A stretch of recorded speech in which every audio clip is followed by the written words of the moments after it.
Congress working committee के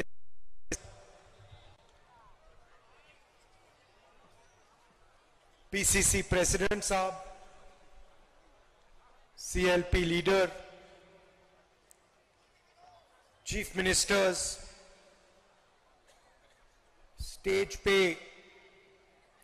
Congress party के वरिष्ठ नेता, भाइयों और बहनों, प्रेस के हमारे मित्रों, आप सबका यहां बहुत बहुत स्वागत, नमस्कार। मैं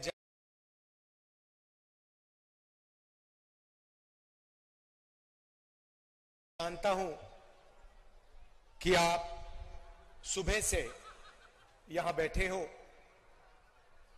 दिल्ली में फॉग के कारण हमारी फ्लाइट, खारगे जी की फ्लाइट डिले हो गई, इसीलिए हम समय पर नहीं आ पाए।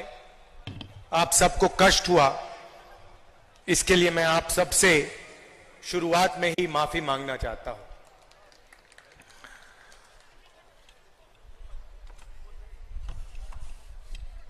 उनतीस जून को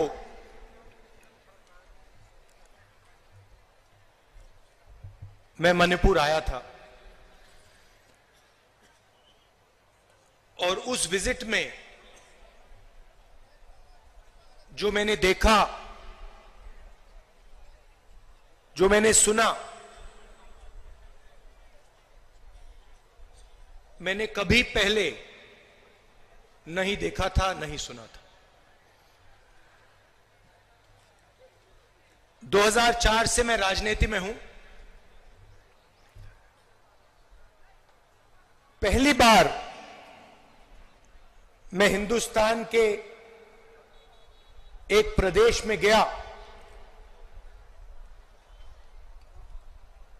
जहां गवर्नेंस का पूरा इंफ्रास्ट्रक्चर कोलैप्स कर गया था। जिसको हम मणिपुर कहते थे, 29 जून के बाद वो मणिपुर रहा ही नहीं,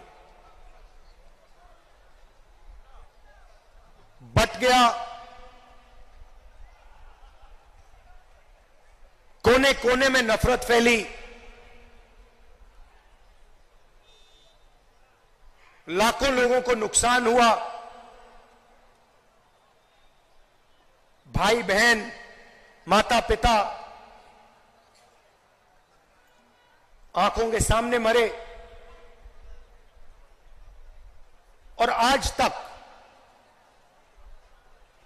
तक हिंदुस्तान के प्रधानमंत्री मणिपुर में आपके आंसू पोंछने, आपसे गले लगने, आपका हाथ पकड़ने नहीं आए। शर्म की बात। शायद नरेंद्र मोदी जी के लिए, बीजेपी और आरएसएस के लिए मणिपुर हिंदुस्तान का भाग ही नहीं है। आपका जो दुख है, आपका दर्द है, वो उनका दुख, उनका दर्द नहीं है। पिछले साल हमने भारत जोड़ो यात्रा शुरू की। कन्याकुमारी से कश्मीर तक हम चले, 4000 किलोमीटर चले और भारत को जोड़ने की हमने बात की, नफरत मिटाने की बात की, एक धर्म को, एक जात को दूसरी जात से मिलाने की बात की और बहुत अच्छा रिस्पांस मिला। लाखों लोगों से बातचीत की, उनका दर्द सुना।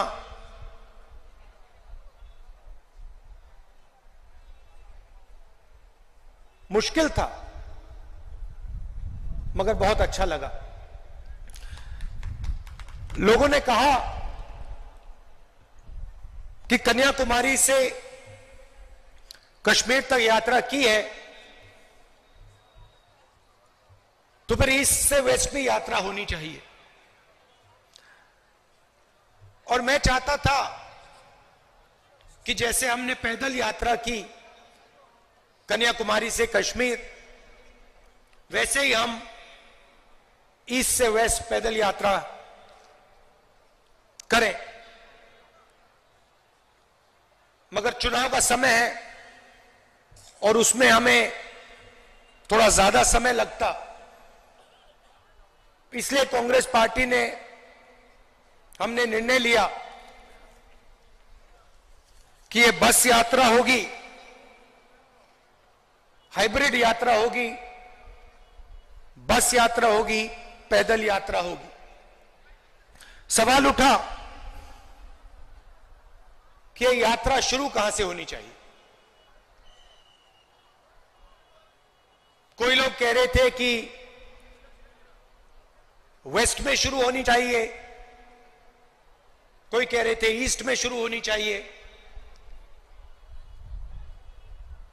और मैंने साफ कहा कि अगली भारत छोड़ो यात्रा सिर्फ मणिपुर से ही शुरू हो सकती है और कहीं से नहीं शुरू हो सकती।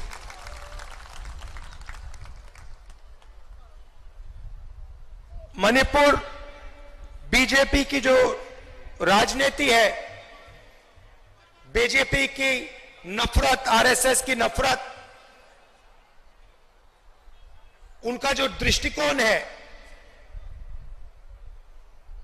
उस विचारधारा का मणिपुर एक चिन्ह है। जो आपने यहां खोया, जो मेरे भाई ने बस के ऊपर कहा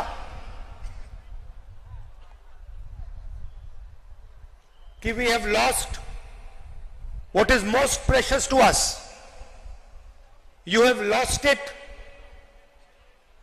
because of the ideology of the BJP, because of the politics of the BJP, because of the hatred that the BJP and the RSS spread in their politics. I was listening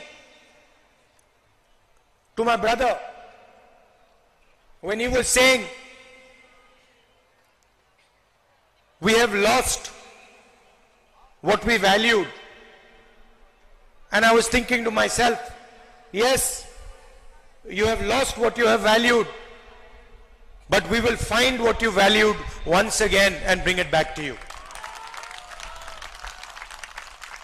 We understand, all of us on the stage understand the pain that the people of Manipur have been through. We understand the hurt, the loss, the sadness that you have been through. And we promise you, we commit to you that we will bring back what you valued. We will bring back the harmony, the peace, the affection that this state has always been known for. Question arises, why Nyaya Yatra? Because we are going through a period of great injustice in India. Social, economic, and political injustice. Injustice against the people of Manipur, the traditions of Manipur, but also injustice across the nation. Economically, monopolies are being built.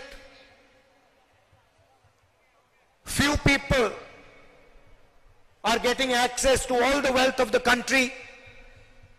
One or two businesses have their fingers in everything,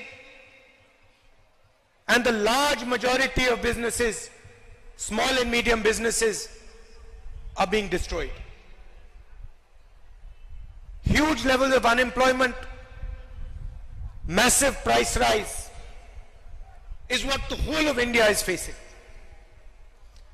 On the social side, the large mass of India's people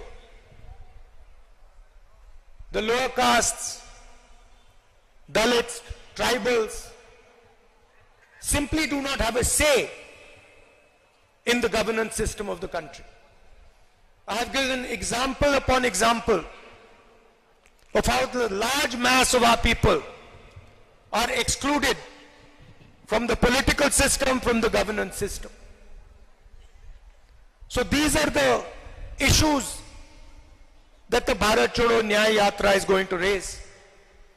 But this is less about us and more about you. Bharat जोड़ो यात्रा में हम सुबह शुरू करते थे, 6 बजे शुरू करते थे और 7 बजे रात तक हम चलते थे. हमारा भाषण 20-25 मिनट का होता था. शाम को हमारा एक भाषण होता था, मगर 7-8 घंटे हम आपकी बात सुनते थे, किसानों की, मजदूरों की, छोटे दुकानदारों की, महिलाओं की, युवाओं की. और यही इस यात्रा का लक्ष्य है. हम ज्यादा बोलना नहीं चाहते हैं, हम आपको अपनी मन की बात नहीं बताना चाहते हैं, हम आपकी मन की बात सुनना चाहते हैं, आपका दर्द समझना चाहते हैं और आपके साथ हिंदुस्तान का अगला जो विजन होगा, हिंसा का नहीं, नफरत का नहीं, मोनोपोलीज का नहीं, मगर हार्मोनियस, इक्विटेबल और भाईचारे का विजन हम आपके साथ मिलकर, आपकी आवाज सुनकर, वो हम हिंदुस्तान के सामने रखने जा रहे हैं. एक बार फिर आप आए, दूर दूर से आए, शाम का समय है, आपको यहां बहुत समय रुकना पड़ा, इसके लिए मैं आपसे माफी मांगता हूं. और आने वाले दिनों में आपके साथ मिलने का मौका मिलेगा, बातचीत करने का मौका मिलेगा, गले लगने का मौका मिलेगा भारत छोड़ो न्याय यात्रा में. तो मैं काफी खुशी से आपसे मिलने की तैयारी कर रहा हूं. बहुत बहुत धन्यवाद. नमस्कार. जय हिंद.